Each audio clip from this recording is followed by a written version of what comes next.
$1.2 million की annual salary यानी 30 करोड़ मिल रहे हैं सिर्फ इस लाइट हाउस को गार्ड करने के लिए। क्या आप में हिम्मत है यह जॉब करने की? आपका कोई बॉस नहीं होगा जो नजर रख सकेगा आप पे जब आप यहाँ काम कर रहे होंगे। जब दिल करे आप आराम से सो सकते हो, आराम से उठो, व्यू एंजॉय करो, फिशिंग करो। आपका काम यह होगा सिर्फ यह मेक श्योर करना कि लाइट हाउस के ऊपर वाली लाइट सही से काम कर रही है। बस यही काम है। 30 करोड़ मिलेंगे सिर्फ एक लाइट को देखने के लिए कि वह सही से काम कर रही है। लेकिन अच्छी खबर यही खत्म होती है और बुरी खबर यह है कि यह जॉब दुनिया की सबसे खतरनाक जॉब है, जुमान लाइट हाउस को गार्ड करने की, क्योंकि यह समुद्र के बीचों बीच है। आपसे इधर कोई बात करने वाला बंदा भी नहीं होगा। और खतरनाक बात तो यह है कि यहाँ सबसे ज्यादा बड़े तूफान आते हैं और जो तूफानी लहरें होती है वो दसियों मीटर ऊपर तक टकराती है टावर से। इस जॉब में जान जाने का भी खतरा है।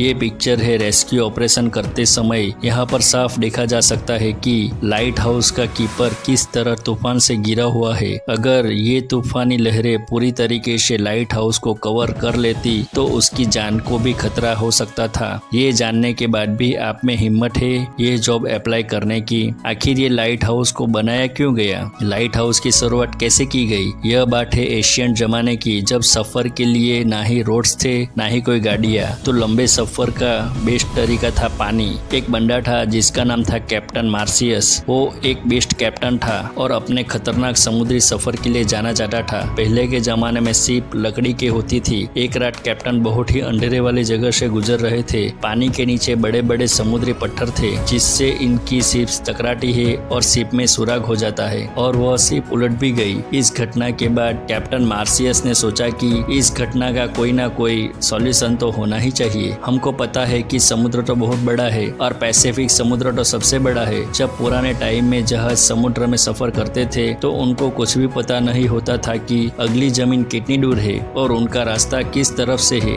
नेविगेशन, जीपीएस जैसा तो उस समय पर था ही नहीं जो जहाज को गाइड कर सके रास्ते के बारे में। जीपीएस की खोज हुई 1973 में, पब्लिकली अवेलेबल हुआ 1978 में। गूगल मैप में टर्न को देखने के बावजूद भी हम गलत मोड़ ले लेते हैं तो फिर ये सेलर्स सूरज, चांद, सितारे और कुछ पुराने नेविगेशन टूल्स से काम चलाते थे। कैप्टन एलिस अपने क्रू मेंबर के साथ पैसिफिक समुद्र क्रॉस कर रहे थे तो रात में एकदम से बादल आ गए जिससे तारे दिखाई देना बंद हो गए, जिससे देखकर कैप्टन एलिस रास्ते का पता लगा रहे थे और समुद्र के इस हिस्से में तेज तूफान आता है और वो रास्ता भटक जाते हैं। सुबह होती है तो पता चलता है कि वो रास्ता भटक गए हैं। उनके पास खाने पीने को कुछ भी नहीं बचा था। बहुत सारे लोग उस वजह से मर गए थे और बाद में उन्हें एक टापू मिलता है और वो वहाँ टापू पर चले जाते हैं। इजिप्ट में मेडिटेरियन सी के साथ एंशिएंट सिटी ऑफ अलेक्जेंड्रिया, वहाँ का एक रूलर था पोटोलमी द सेकंड फिलाडेल्फिया। इसका किंगडम उस टाइम एक प्रॉपर हब था ट्रेंस कल्चर के लिए। लेकिन इस किंगडम के लिए सबसे बड़ा मसला था इसकी लोकेशन। अगर आप इस पिक्चर को गौर से देखेंगे तो शहर के किनारे पर जाने के लिए यहाँ से गुजरना पड़ता था और वहाँ पर काफी सारे पत्थर थे। जब ट्रेन करने वाली शिप रात के टाइम इस जगह से तेज रफ्तार से गुजरती थी तो यह पानी के नीचे नोकदार पत्थरों से टकराती थी और ये शिप डूब जाती थी, जिसकी वजह से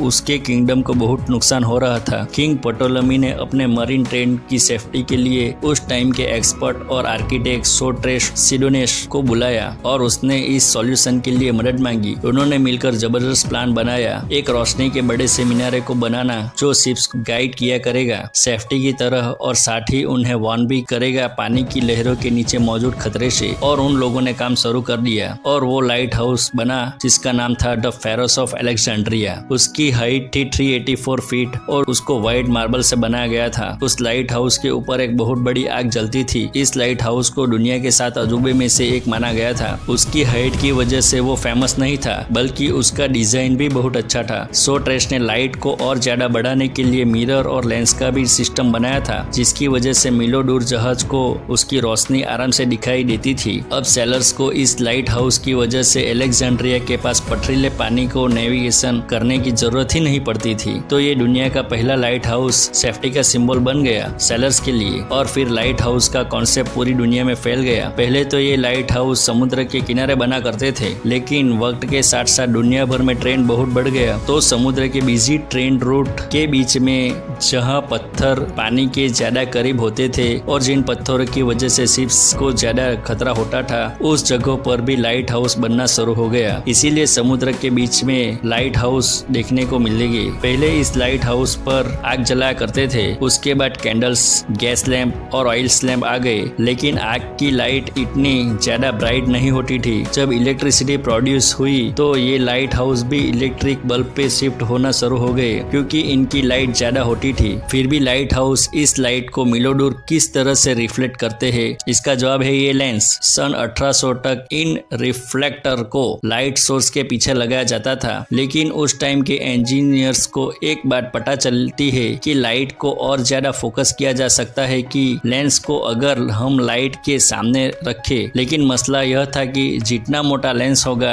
लाइट उतनी ही कम होगी, और फ्रेंच इंजीनियर फ्रेस्नेल के पास एक बहुत ही बड़ा जबरदस्त सॉल्यूशन था। उन्होंने लेंस को बारीक कर दिया और उसके डिजाइन को इस तरह से बनाया था कि सारे लाइट एक ही पॉइंट पर फोकस करे। इस तरह फैली हुई रोशनी को सिंगल डायरेक्शन में भेजा जा सकता था। आज ज्यादातर लाइट हाउस में फ्रेस्नेल लेंस का ही इस्तेमाल होता है। इस सॉल्यूशन से लाइट हाउस बड़े ही एडवांस बन गए थे और लाइट को मीलों दूर तक देखा जा सकता था। तो इस लाइट हाउस की वजह से शिप्स को खतरे का आराम से पता चल जाता था। तो मैंने वीडियो के शुरू में जॉब बताई थी कि जुमान लाइट हाउस में रहने के लिए आपको 30 करोड़ मिलेंगे। तो आप भी यह जॉब के लिए इंटरेस्टेड हो, कमेंट में जरूर बताना।